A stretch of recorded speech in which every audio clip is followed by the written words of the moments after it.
Hello বন্ধুরা, আমি অনু update with অনু চ্যানেলে তোমাদের স্বাগত। আমি চলে এসেছি কথা সিরিয়ালের আপডেট নিয়ে। কথা সিরিয়ালে দেখা যাচ্ছে যে কায়দা কানুনের একজনও যদি খারাপ থাকে বাকিরা সবাই খারাপ থাকে। আক্কি কায়দা কানুনের নিয়ম ভাঙছিল, সবাই এসে আক্কিকে বোঝায়, আক্কির মুখে হাসি। জুনিও কিন্তু এই টাইমে আক্কির পাশে ছিল। সে বলেছিল সময় দিলে পরিস্থিতিও ঠিক হয়ে যায়, মা বাবাও নিজের ভুল বুঝতে পেরে ছেলের কাছে এসে বলবে, ক্ষমা চাইবে, তাহলেই তো সব মিটমাট হয়ে যায়।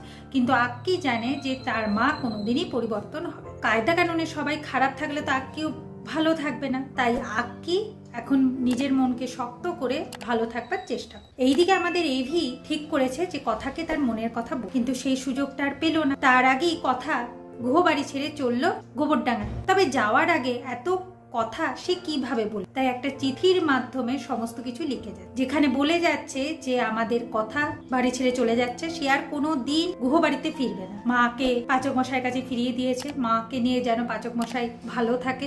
এরপর মায়ের পছন্দ করার মেয়েকেই যেন পাচক মশাই বিয়ে করে, তাকে যেন খুব ভালোবাসে, কথার মতো যেন না করে, কথার ভাগের ভালোবাসাটাও যেন তাকে দেয়। আর বারবার করে কথার কাছে সে মুক্তি চাইতো না, আজকে চিরতরে মুক্তি দিয়ে কথা চলে যায়। এমনকি এই ঘরে কোনো ভাগও সে বসাবে না, যতটুকু জামা কাপড় ছিল সে নিয়ে নিয়েছে, বাকিটা যেন জুনির ঘরে দিয়ে। তবে হ্যাঁ, একটা জিনিস সে নিয়ে যাচ্ছে, সেটা হচ্ছে এভি আর কথার বিয়ের ফটো, যেটা কথার কাছে খুব মূল্যবান সম্পদ। আর ওই ফটো নিয়েই সে জীবনে আরো এগিয়ে যায়, আর এই অতীত সে ভুলে যেতে চায়, সে নতুন ভাবে জীবন শুরু করতে। এই বলে আমাদের কথা ব্যাগ নিয়ে বেরিয়ে পড়ে গোবরডাঙ্গায়। এদিক সঞ্চিতার সাথে লেখা আর নূপুর গল্প করবে বলে সঞ্চিতা আগে যে ঘরটায় থাকতো সেই ঘরে আসে। তারা বেশ গল্প করছে, সুন্দর সময় কাটাচ্ছে।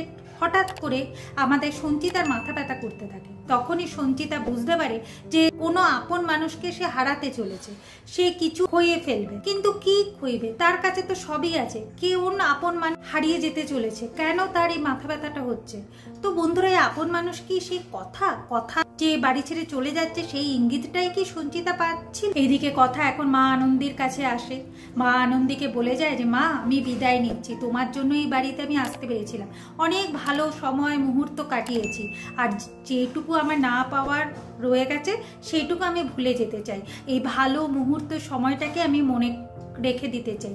এই বাড়ির সবার প্রতি আমার খুব মায়া পড়ে গেছে, কিন্তু এই মায়া কাটিয়ে যে আমায় বেরোতে হবে মা, তুমি তো সমস্ত কিছুই জানো মা, আর কি বলবো তোমাকে। তবে আমি চলে যাচ্ছি, তুমি কিন্তু এই বাড়ির মানুষদের আগলে রেখো, ওদের কোনো বিপদে ফেলো না মা। এই বলে মাকে প্রণাম করে আমাদের কথা গোবরডাঙ্গার উদ্দেশ্যে বেরিয়ে। আগামী পর্বে দেখা যাচ্ছে যে এভি ঘরে এসে চিঠিটা পড়ে আর বুঝতে পারে কথা বাড়ি ছেড়ে চলে। তবে এভিকে বলে গেল না, সেটাই এভির খারাপ লাগে।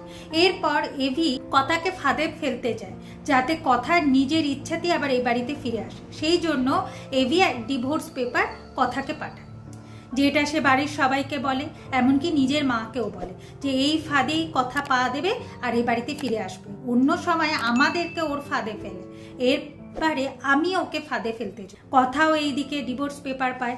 ডিভোর্স পেপার হাতে পেয়ে সে ভাবতে থাকে যে পাচক মশাই এত তাড়াতাড়ি ডিভোর্স পেপার পাঠিয়ে দিলেন, একবারও আমার কথা মনে পড়লো না, আপনি কিছু ভাবলেন না? এত সহজ সমস্ত কিছু। এইভাবেই আজকের পর্বটা শেষ হয়ে যাচ্ছে। আশা করি আজকের পর্বটা তোমাদের ভালো লাগবে। ভিডিওটা ভালো লাগলে লাইক, শেয়ার ও সাবস্ক্রাইব করে দিও। ভিডিওটা দেখবার জন্য অসংখ্য ধন্যবাদ।